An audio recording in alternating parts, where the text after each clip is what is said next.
Joyce. Joyce. Eva.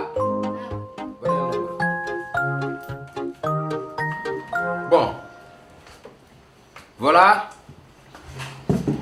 li tax ma teg fi lii dama bëgg renforcer seen xam-xam ci wàllum njàng fomi laa bëgg ngeen wàññi ko yokk seen capacité yokk seen xam-xam amélioration yéen a may dégg bu ko defee bu ngeen amee ay notes yu baax bu déwénee moom man leen yóbbu na colonie des vacances Gambie Guinée Burkina Faso Sierra Leone hein comme seeni morom maintenant vous avez une professeure qui s'appelle Monsieur Diagne. Un professeur. Un professeur. D'accord, bataille. Un professeur qui s'appelle Monsieur Diagne. Bon, elle va venir ce soir. Il va venir ce soir pour vous donner des cours. Il faut le respecter. Hein? Surtout éviter d'avoir des compagnies comme Evelyne. Papa Yvonne. Yvonne, c'est un xarit ngeen di motu di ànd ay àndandoo góorgóorlu leen seen njàng. Ok? Vous êtes content ce que je dis? Oui. Si vous êtes content, souriant. Donc vous êtes content. Seen maître, il va venir ce soir. Ok? Allez. Va la laver, vous tous. Allez vous laver. Allez rapidement. Surtout n'oubliez pas votre chanson Perrozaco, Perrozaco, dormez-vous. Pampanamalala, tararararara, na. Vous avez oublié beaucoup de phrases dans ce chanson.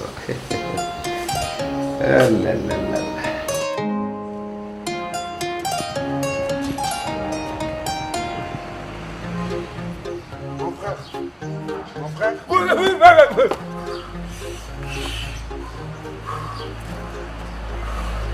Quand bàyyi di seetaan film horreur baaxul.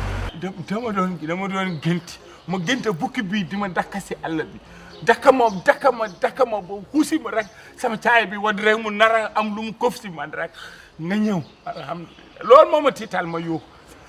C'est bon. Je peux t'emprunter un livre. Jibi nag ngir yàlla fi sabilillahi nag yow doo ñëw mukk ba wax ma kaalis nani wetaakam ni kaalis nani toujours ñande kala rek mu liir soleil demal nga xool Baba si bi nekk fële ne day jaay soleil est-ce que sañ nga lire soleil am. Quand je vais te dire quelque chose. Moi je sais que tu ne sais pas lire. Mais je t'aide à voyager. Ouais. Si je lis et qu'on lise ensemble, on va voyager ensemble. Le livre te permet de voyager, d'aller dans d'autres horizons. Ça, il faut que tu le saches. Par exemple, je vais te donner un exemple. Écoute-moi, s'il te plaît. Écoute-moi quand je parle. Ok, déglu-moi là. Là, le livre s'appelle L'amour sauvage. L'amour sauvage. Quand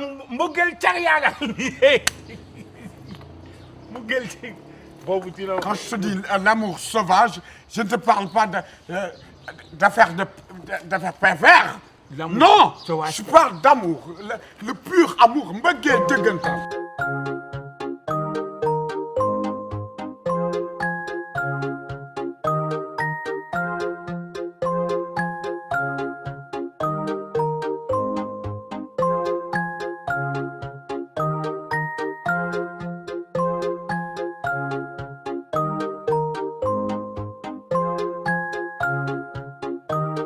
Monsieur bu dof bii nee ñu indi xool ko lu mu sol muy mel ni kuy dem mariage. kii mel ni kuy dem enterrement.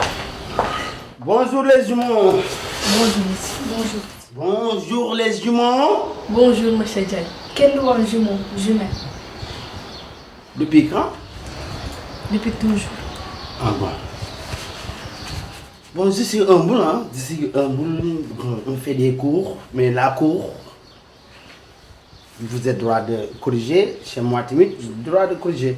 Hein? C'est la source de corriger. Hein? C'est pas ça. Le plus important, c'est savoir. Hein? Je suis un professeur de didacte. C'est Monsieur Diagne. Je fais ma cours ici au Sénégal. Monsieur, la formation comédie nga doon def. Non, bon, c'est ce processus. Mais la présidente, d'abord, je vais vous expliquer ma vie. C'est très important pour connaître les professeurs, la vie des professeurs. Je commence mon école à primaire, à Fatick, école Valdiodio.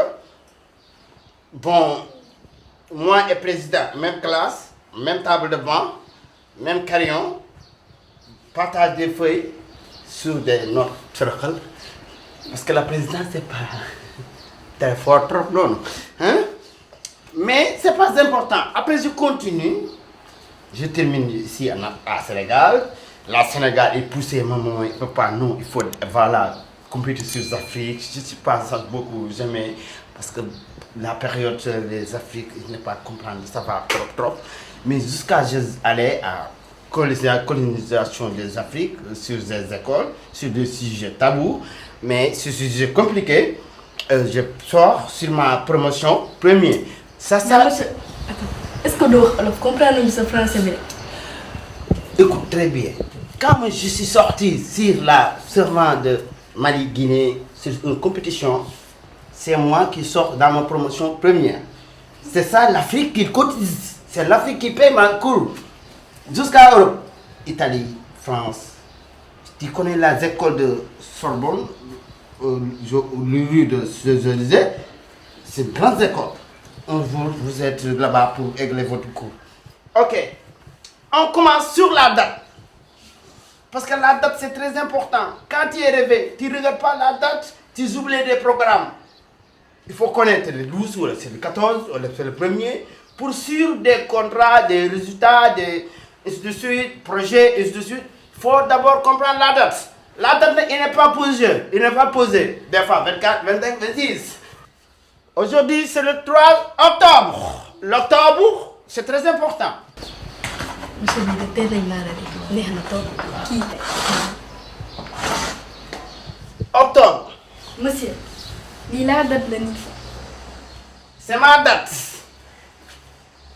Parce que j'ai écrit comme un médecin, il faut savoir regarder, hein, sinon je passe. 3 octobre, hein. Octobre, c'est pas loin, hein. 3 octobre. C'est bon, hein. Après le 3 octobre, c'est un jour très important parce que c'est la grande professeure qui est venue aujourd'hui.